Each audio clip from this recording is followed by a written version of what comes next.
দীর্ঘ ৮ বছর নিঃসন্তান থাকার পর আমার ডিভোর্স হয়ে যায়। এখন আমি হোটেল বারে ডান্স করি। হতাশা, ডিপ্রেশন, খারাপ সঙ্গ সব মিলিয়ে আমি একজন জেনাকারী নারী এবং বার ডান্সার। ফুল স্পিডে সাউন্ডে গান চলছে আর আমি গানের তালে তালে কোমর শরীর দুলিয়ে ডান্স করছি স্টেজে। নিচে মদ খেয়ে কেউ মাতাল হচ্ছে আর কোনো মাতাল আমাকে ছুতে চাচ্ছে বাজেভাবে। কেউ আবার আমার দিকে 10 টাকার 20 টাকার নোট দিচ্ছে। আমি টাকা নেওয়ার জন্য স্টেজ থেকে নেমে ডান্স করছি। আমাকে বকশিস দিবে এমন কেউ বকশিস নিয়ে বসে আছে, আমি তার সামনে গিয়ে ডান্স করছি। কেউ তো আমাকে চুমুও দিচ্ছে। আমি সহ আরও 5 জন মেয়েও ডান্স করছে। রাত 9টা কিংবা 10টা থেকে শুরু হয়, শেষ হয় রাত 2টা কিংবা অনেক সময় রাত 3টা।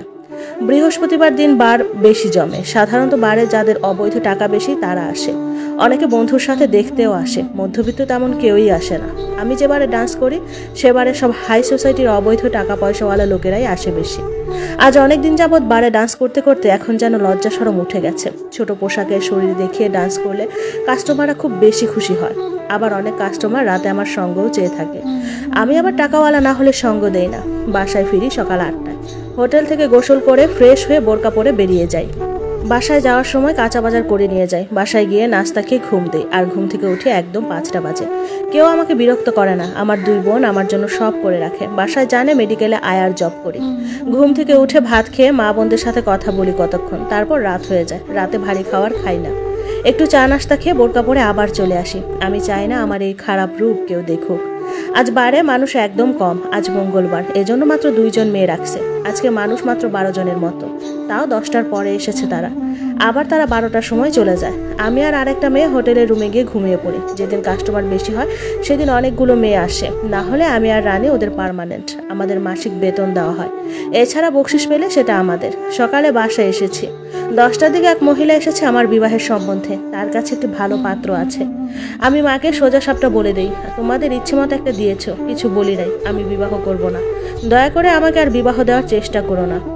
আমি অনেক কষ্ট পেয়েছি সেই সংসারে। চোখের পানিতে ভাত খেয়েছি। আমরা ভাড়া ঘরে থাকি এবং খুব গরিবের সন্তান। আমরা 3 বোন, কোনো ভাই নেই। আমি সবার বড়। ডিভোর্সের পর এক কাপড়ে আমাকে বের করে দেয়। দীর্ঘ 8টা বছর অনেক চেষ্টা করেছি সংসারটা টিকানোর। এই 8 বছরে চেষ্টার কোনো কমতি রাখি নাই একটা সন্তানের জন্য। কিন্তু আমার রব আমায় একটি সন্তান ভিক্ষা দেয়নি। অবশেষে আমার শাশুড়ি আমার স্বামীকে আরেকটা বিয়ে করিয়ে দেয় এবং আমাকে ডিভোর্স দিয়ে দেয়। বাবার ঘরে আসার পর বাবা ভীষণ অসুস্থ। ঘরে অভাব অনটন, এর মধ্যে আবার আমার বিচ্ছেদের কষ্ট, আমার মরে যাওয়ার অবস্থা। আমি আমার সংসারের প্রত্যেকটা জিনিসকে অনেক মিস করতাম। রাতে ঘুম আসতো না ওনাকে জড়িয়ে ধরা ছাড়া। আর উনি এখন নতুন বউ নিয়ে বিজি। এর মধ্যে বাবার ঘরে ওয়াক্তের ভাত ওয়াক্তে পাচ্ছি না। পরে আমাদের এলাকার এক আপার বিয়ে হয়ে যাওয়াতে ওনার হসপিটালের আয়ের চাকরিটা আমাকে দেয়। সেখানে 6 মাস চাকরি করার পর এবারে ডান্সের জবটা পাই। একটা মেয়ে একদিন বাচ্চা নষ্ট করার জন্য আসে এবং উনি একা ছিলেন। বাচ্চা নষ্ট করার পর উনি অনেক অসুস্থ হয়ে যায় এবং প্রায় 5 দিন মেডিকেলে ভর্তি ছিল। এই 5 দিন আমি ওনাকে নিজের বোনের মতো সেবা করি। তার বিনিময়ে উনি আমাকে টাকা দেন। এরপর মেডিকেল থেকে যাওয়ার পর উনি নাম্বারটা আমায় দিয়ে যায় আর সেখান থেকে ওনার সাথে আমার বন্ধুত্ব। উনি আমাকে কল করতেন এবং আমাকে জামা কাপড়ও উপহার দিতেন। এর মধ্যে আমার বাবা হার্ট অ্যাটাক করে মেডিকেলে ভর্তি হয় আর অনেক টাকার প্রয়োজন ছিল। আপুটা আমাকে 20,000 টাকা দেয় এবং আমার সব কিছু ওনাকে খুলে বলে। ওনার সাথে আমার বোনের মতো সম্পর্ক হয়ে যায়। পরে ওনার সাথে বার জগতে আসা।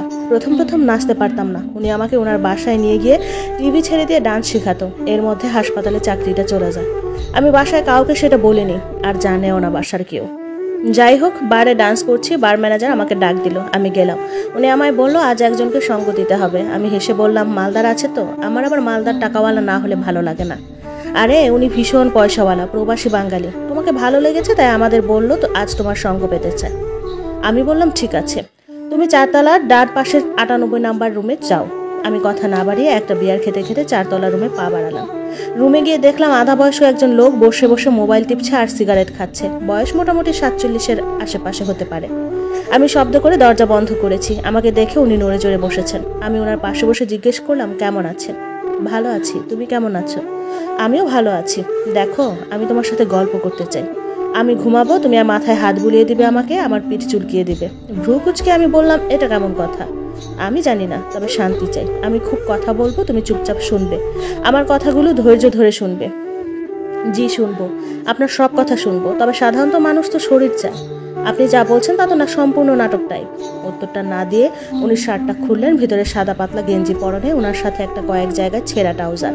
তারপর বাথরুমে গেলেন তিনি। এ ফাঁকে আমি ওনার মানিব্যাগের কাছে গেলাম, গিয়ে দেখলাম পুরো মানিব্যাগ ভরা 1000 টাকার নোট। আমি সেখান থেকে কয়েকটি নোট চুরি করে রেখে দিলাম। উনি আসার আগে জায়গা বরাবর মানিব্যাগ রেখে আসলাম।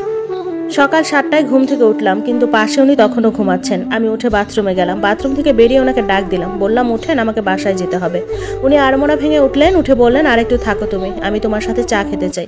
আমি ম্যানেজারকে ফোন দিয়ে চা দিতে বললাম, চা দিয়ে গেল। চা খেতে খেতে উনি আমায় বললেন ওনার দুইটা ছেলে আমেরিকায় থাকে, ওদের মায়ের সাথে। ওদের মা একজন ফিলিপাইনি, একজন বিদেশিনীকে বিয়ে করে উনি মানসিকভাবে শান্তিতে নেই। এ কারণে দেশে আসলে বিভিন্ন নারীদের কাছে ওনার যাতায়াত, যাতে একটু মানসিক শান্তি তিনি পান। তিনি আমায় প্রস্তাব দিলেন আমি যেন মাঝে মাঝে তার ফ্ল্যাটে যাই এবং আজ রাতটাও যেন তার ফ্ল্যাটে কাটাই। চা খাওয়া শেষ আমার, আমি আমার পারিশ্রমিক চাইলাম। উনি বলল বারের ম্যানেজারকে দিয়েছি 5000 টাকা। উনি আমাকে 1000 টাকা দিয়ে বললেন এটা তোমার বকশিস। আমি আরও 1000 টাকা ওনার কাছে চাইলাম, উনি আমাকে দিলেন। তারপর ওনাকে বললাম আজ রাতে আপনার ফ্ল্যাটে যাব, তবে এটা ম্যানেজারকে বলবেন না, আমার সমস্যা হবে। উনি বললেন ঠিক আছে। এরপর আমি ওনার থেকে বিদায় নিয়ে সেই রুমটা থেকে বের হয়ে যাই। আমাদের হোটেল রুমে গিয়ে বাসায় জামা কাপড় পরে বরখা পরে নিলাম। এরপর ম্যানেজার থেকে আমার 2000 টাকা নিয়ে বাসায় চলে আসি। বাসায় আসার পর বাবার অসুস্থতা আরও বেড়ে যায়। বাবাকে নিয়ে তাড়াতাড়ি মেডিকেলে যাই এবং মেডিকেলে ভর্তি হয় তিনি। আমার জমানো টাকা ছিল, তাই কোনো অসুবিধা হয়নি। বার ম্যানেজারকে বলি বাবা অসুস্থ, আমি বারে যেতে পারবো না। উনি এসে আমার বাবাকে দেখে গেলেন এবং আমাকে 3000 টাকা দিয়ে গেলেন। রাত 11টার দিকে আমার ফোনে কল আসে, অজানা একটা নাম্বার, আমি চিনিও না। আমি হ্যালো হ্যালো করি, কিন্তু কথা বলে না। এভাবে কয়েকবার আসার পরে হ্যালো হ্যালো করার পরেও যখন কথা বলেন আমি বিরক্ত হয়ে গালি দিই। এর কিছু সময় পরে আমাকে কাল রাতের উনি কল দেয়। কল দিয়ে বলে কেন যায়নি ওনার বাড়ি। আমি বললাম আমি মেডিকেলে, আমার বাবা অসুস্থ। উনি আসতে চাইলেন, কিন্তু আমি ঠিকানা কিংবা কিছু বলি নাই, কারণ আমি আমার পরিবারকে ওনার সামনে আনতে চাই না। শুধু ওনার সামনে না, আমার রাতের আধারের পাপটা কারো কাছে প্রকাশ বা দেখাতে চাই না। পরের দিন আমার বাবা মারা যায়।